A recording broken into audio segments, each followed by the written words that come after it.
आइए बच्चों, अगले सवाल पे चलते हैं। सवाल नंबर 9 है, ए बी सी डी एक वर्ग है।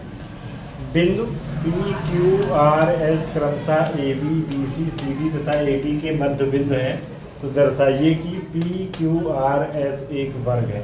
इस तरह के सवाल हम लोग पहले भी सॉल्व कर चुके हैं। वहाँ पे समलंब या समांतर चतुर्भुज थे और यहाँ पे एक वर्ग की बात की जा रही है। बस दोनों में डिफरेंस यही है। तो वर्ग की प्रत्येक भुजाएं बराबर होती हैं। ठीक है, ये वर्ग हो गया, ये वर्ग हो गया ए बी सी डी और ए बी का मध्य बिंदु है पी, ए बी का मध्य बिंदु है पी, बी सी का मध्य बिंदु है क्यू, सी डी का मध्य बिंदु है आर और ए डी का मध्य बिंदु है S.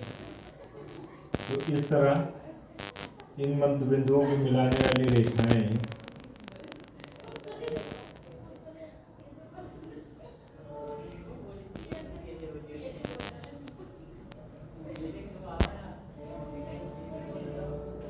P Q R S एक वर्ग है। आपको ये दिखाना है कि इसकी सारी भुजाएं बराबर हैं। ठीक है, और त्रिकोण अपेंस का हिस्सा। ठीक है, सवाल समझ में आ गया कि ए बी सी डी एक वर्ग है। बिंदु पी ए बी का मध्य बिंदु है, बिंदु Q C D B C का मध्य बिंदु है, बिंदु आर सी डी का मध्य बिंदु है और बिंदु एस ए डी का मध्य बिंदु है। तो इस तरह पी क्यू आर एस से बना जो चतुर्भुज है ये एक वर्ग है। इसको आपको सिद्ध करना है। तो बच्चों देखिए, अगर ए बी सी डी एक वर्ग है तो इसके प्रत्येक कोण 90 अंश के होंगे। ठीक है,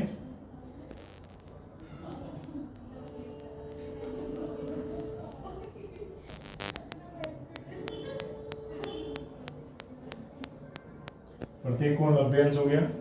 ठीक है, और साइड, चूंकि देखिए एडी का मध्य बिंदु एस है तो एडी दो बराबर भागों में बंट जाएगा। तो ये वाली भुजा जो है इस भुजा के बराबर होगी और ये, या यूं कह लीजिए कि ये वाला भाग इस भाग के बराबर होगा। तो दो त्रिभुज लेते हैं, त्रिभुज ए पी एस और त्रिभुज पी बी क्यू में देखते हैं। इसको सर्वांगसम सिद्ध करेंगे सबसे पहले।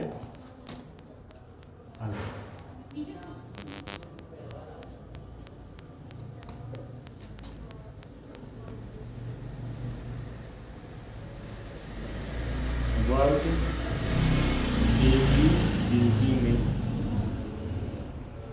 त्रिभुज ए पी एस तथा त्रिभुज पी बी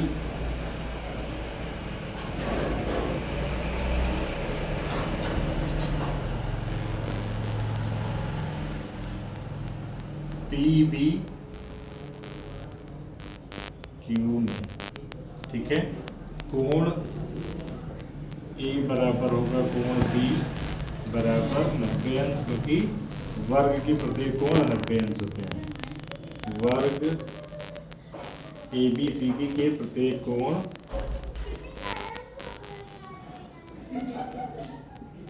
90 अंश। ठीक है, अब वर्ग की प्रत्येक भुजाएं भी बराबर होती हैं। तो A B C D, A B B C C D सब सारे बराबर होंगे। तो इसके मध्य बिंदु से बना जो रेखाखंड है वो भी आपस में बराबर होगा। तो भुजा ए एस बराबर होगा भुजा बी क्यू के और भुजा ए पी बराबर होगा पी बी की, भुजा पी बी की। ठीक है, तो इस तरह भुजा कोण भुजा के तहत ये सर्वांगसम हो जाएगा। ठीक है, तो त्रिभुज ए पी एस सर्वांगसम होगा त्रिभुज पी बी क्यू के। अब जब ये दोनों त्रिभुज सर्वांगसम हो जाएंगे तो भुजा पी एस बराबर हो जाएगा भुजा पी क्यू के। अतः भुजा पी एस बराबर होगा भुजा पी क्यू के। अब इसी तरह ऊपर के त्रिभुज में लेंगे तो भुजा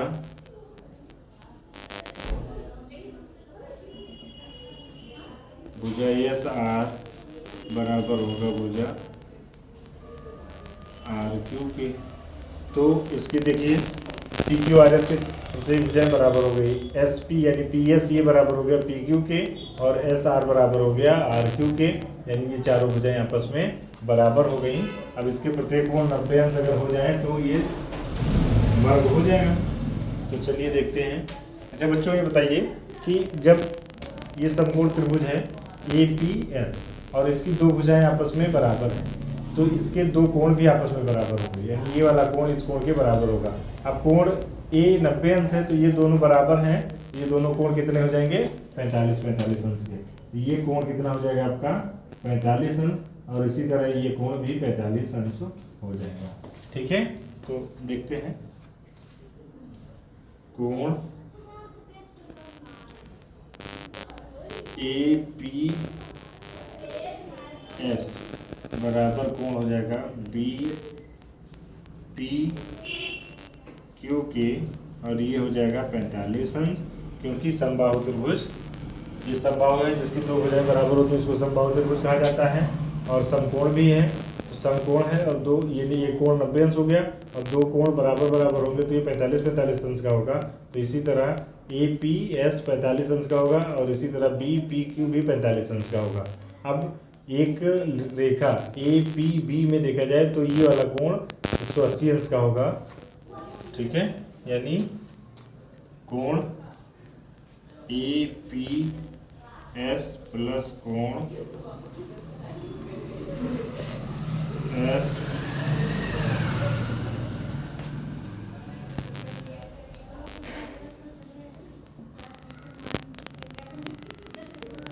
कोण एस पी क्यू प्लस कोण क्यू पी बी बराबर 180 अंश संरेख। एक रेखा पर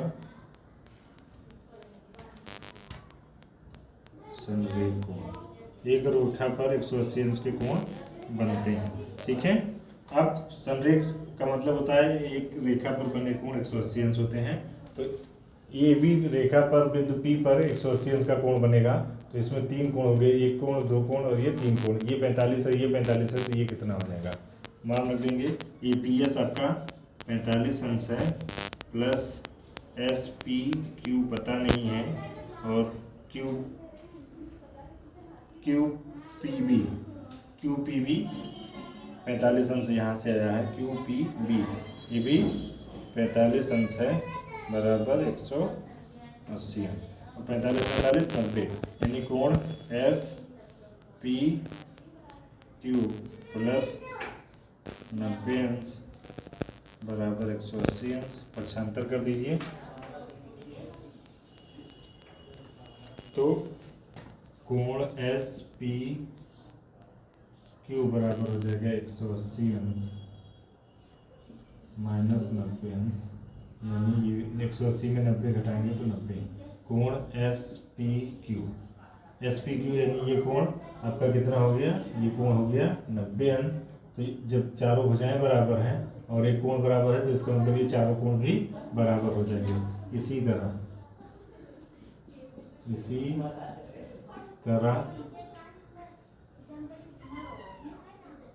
पी क्यू आर एस के प्रत्येक कोण 90 अंश का होगा। ये आपका दूसरा हो गया, दूसरा पॉइंट। और यहाँ देख लीजिए इसी तरह भुजा, ये आपका पहला पॉइंट हो गया। तो इसका देखिए पी एस बराबर हो गया पी क्यू के और एस आर बराबर हो गया आर क्यू के और प्रत्येक कोण लब्धेंश हो गया। तो समीकरण 1 और 2 से